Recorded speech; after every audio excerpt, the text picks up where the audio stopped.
I grew up in a family where my father was an intermediate school history teacher. And I have 10 brothers and sisters. I'm the 10th of 11. There were always great discussions at home about every single topic imaginable. And there were many arguments with my older siblings that I got to listen in on.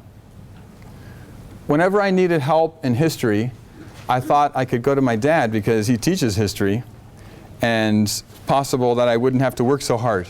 He would just give me the answer. However, he was a very wise man. He's now 84 years old. And whenever I asked him for help in something, he would always ask me a question. So I would ask him something about the American Revolution, and no matter what it was, his response would always be, first a question, and then we'd begin a discussion. And at the end of the discussion, I would realize that I really don't know that much about this topic that I'm supposed to know more of, and that I need to read more to find out more, so I could have a more worthy conversation with my dad.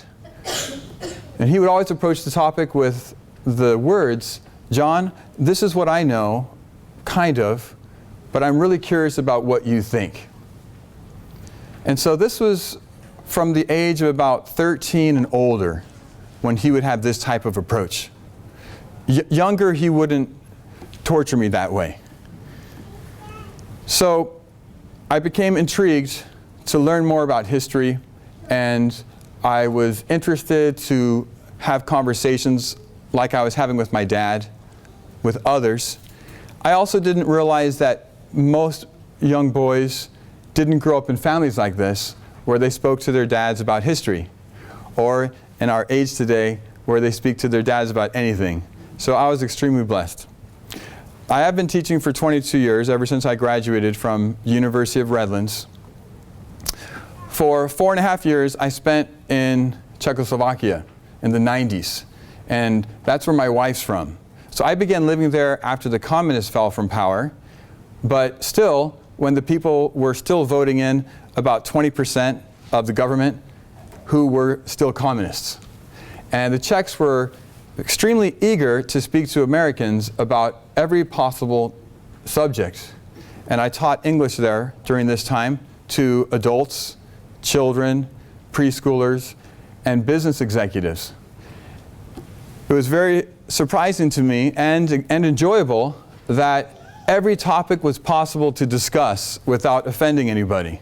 So during the class, the Czechs wanted to talk about God, although most Czechs are atheists.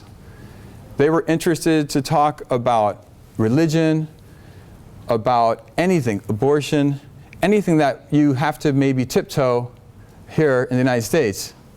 And as I was teaching English, I was also learning Czech at the same time.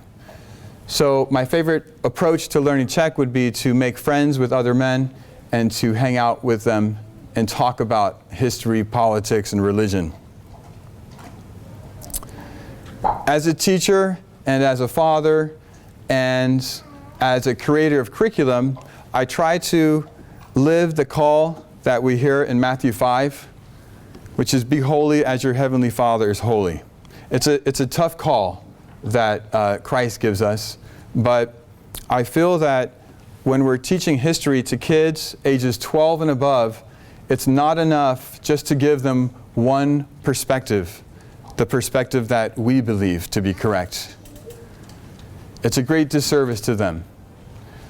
They need to be trained and taught how to analytically think and analyze history, and they need to be given the environment to have good discussions, to be able to write about history, and to pursue their own particular perspective in history.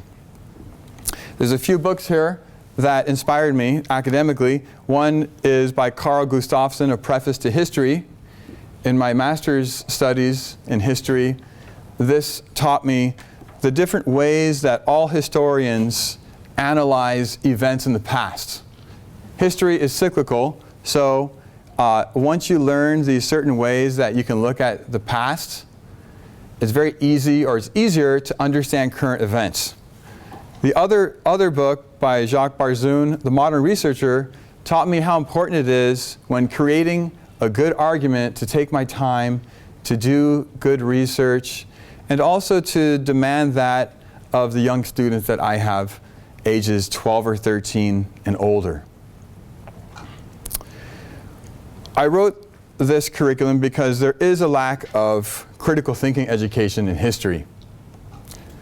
I think Joseph Stalin said something that's similar to, whoever controls history controls the present. And so it often seems, and probably is, those in political power would love for us just to memorize what they want us to memorize about the past. And we even see our current president going in the White House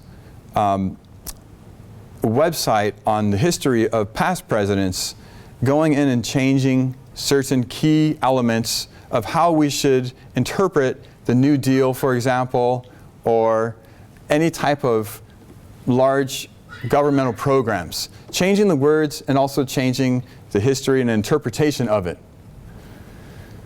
So I want to teach young people how to think critically so that they can see those things happening on their own. Because there will be a time, as in my family, the children are getting older now, and when dad says something, the first thing they think about is, right, Dad. They may not say that, but they're thinking about it.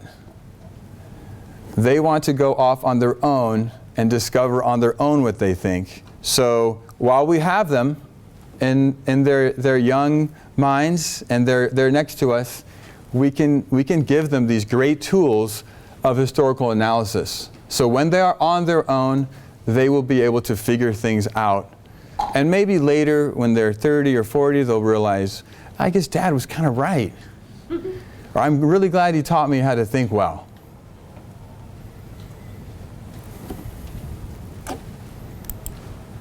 Dorothy Sayers. I strongly recommend that all of you read this short article by Dorothy Sayers, maybe 11 pages long. And if you do a research on Dorothy Sayers, you will find this article. I believe it's called The Lost Tools of Learning. It should be up there on my screen. I'm sorry that it's not. The Lost Tools of Learning. And it's good if you're a homeschool parent, regardless of the age that you have, that you read this. I developed my curriculum before I read her essay. Because my curriculum initially was, this is a history curriculum. This is how you study history.